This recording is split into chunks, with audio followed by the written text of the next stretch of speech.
everyone, and welcome back to my YouTube channel and blog. Today we're going to use an new stamp set called Stunning Cosmos. So there is about 3 different flowers in this stamp set, and they're all sort of have a line sort of drawn on them so you know which one's which. And there's lots of little sentiments of happy Mother's Day, happy birthday, happy anniversary, happy Valentine's. Even it's got a little exclamation mark in there as well. So that's what we're going to use today. So I had a client, this is a card for Leslie from Little Bits in Melbourne, Australia. And I had a client come in, a customer come in, I should say, and she wanted to know about two-step stamping. So basically this is for her because I thought she was interested in it. Sorry about that. And I thought there might be someone else that might like to know how to do two-step stamping. So we're going to use Distress Oxide inks. Would I recommend this? No.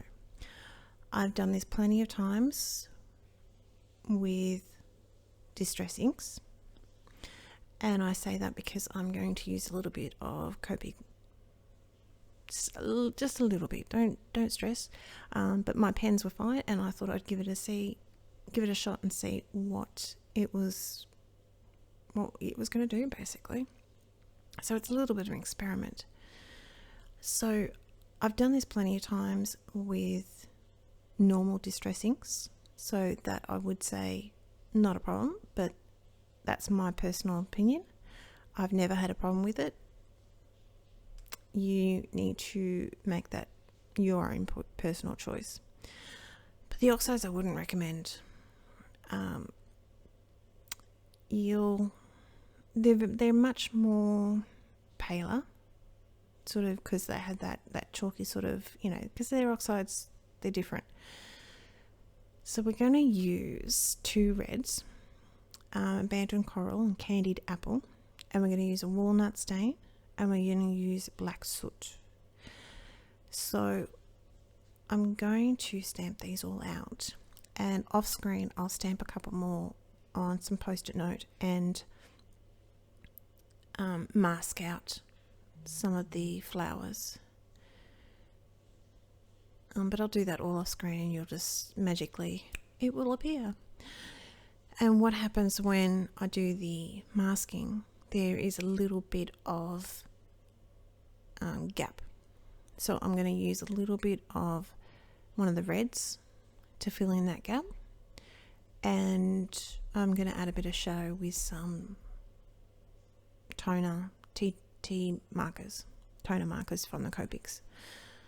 So I've done this plenty of times with Distress inks, and I haven't had a problem. My markers are still fine. Everything's good. And even with using this, my markers are fine. But I probably wouldn't use it an awful lot. But that's my experience, and you need to make your own decision for that. So we're going through and there we go. So we've jumped ahead a little bit, and we've placed our masks down, and we're going to, and then they're roughly cut. You're not going to know the difference too much, frankly. And we're going to place a couple more extra ones in, and I've stamped all these pretty much twice just to get a nice solid image out of it. So that one's not too bad, but you'll see with this next one there is quite a gap in between, which I've done before, that if there's a gap then I just get a Copic marker that is relatively, you've got the inner guts of that too, but you'll see, you can see that line. You can see that line. So that's where I just go through and use the Copic marker and just colour that in.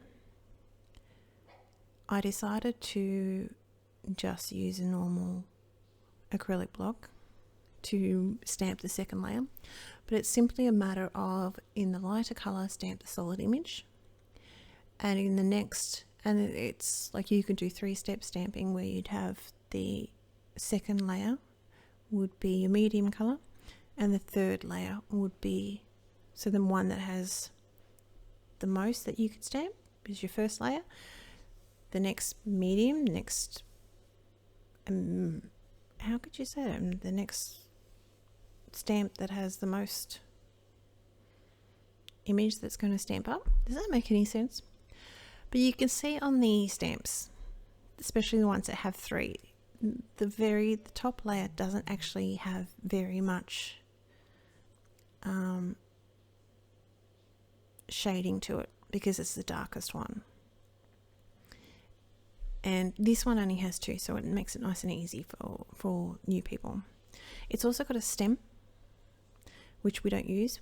I'm just going to freehand my stems, and I've just taken that off to dry it.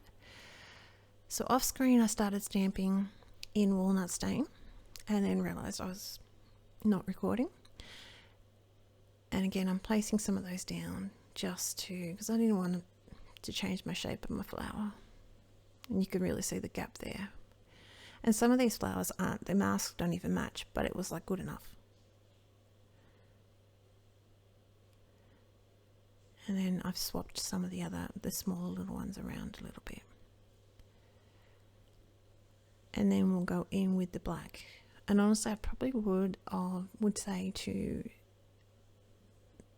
because the oxide's sort of blended in with each other. It's not quite so vibrant. That's another reason why I probably wouldn't use the oxide inks on it again. But I wanted to see what was going to happen. So sue me. Don't sue me, but you know what I mean. So we're going to use a couple of Copic markers for greenery too, which is just G99 and 94.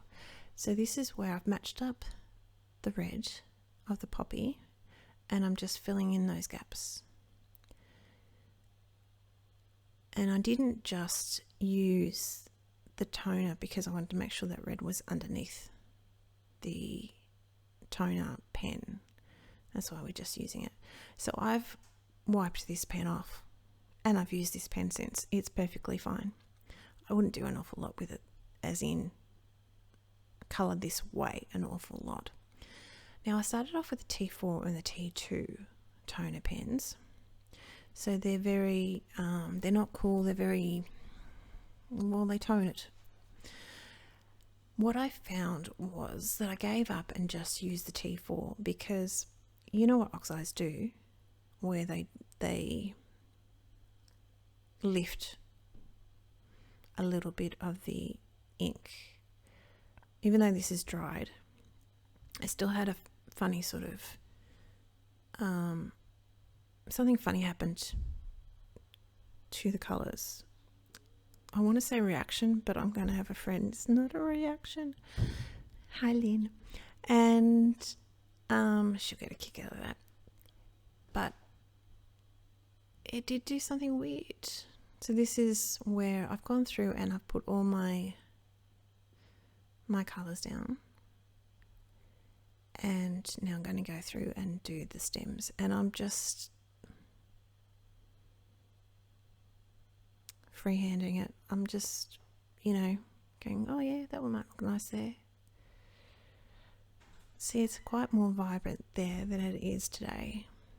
So that's why I'd probably use just the normal distress inks and standard sort of thing. So I'm just trying to figure out where my stems have come down for some of my other flowers there. There's not really going to be too much to this card. I'm just having a look at it. So we're going to stamp this happy anniversary. And I stamped it out with the VersaFine so it'd be nice and dark and black. So, solid black against the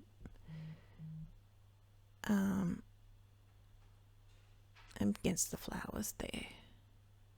Sorry, my iPad distracted me. Pretty much the final, well, not really the final thing. The final things to these is we're going to put a little bit of the Christmas red stickles in the flowers just to give it a little bit of something. And what I do is I cut this out of actually no, I don't think I did. I trimmed this down to 14.1 and I had black. I don't, obviously from the sentiment, but I was like, but look, this mono sand eraser is just the bee's knees, honestly. So I've trimmed this down to 14.1 by 9.7 centimeters, and I'm going to mount it on some black ink. I didn't want to smudge it again because I'm very good at that, and I'm so glad I did, because I lift that up and you actually see the black underneath it. And the black piece of card is cut at 14.4 by 10 centimeters. I don't know if I said that before, but there you go. Now I have. So it's a very straightforward and simple little card in the sense of the design, but you just got to do a little bit of masking, which honestly is not that hard. So like and subscribe. All the information will be down below in the description box. That will link you over to the blog. I'll also have Leslie's details, her email address. She's more than happy to send interstate. Let's be honest, the America ladies will probably get it locally. This is what I'm talking to you about. It's 14.1 by 9.7 and this one is 10 by 14.4. I'm doing my game show hands. You see it's a bit of scrap cardstock, but that don't matter at all. So I'm going to just glue this down. This is all not one layer. It's not one layer, not at all, but it's all flat.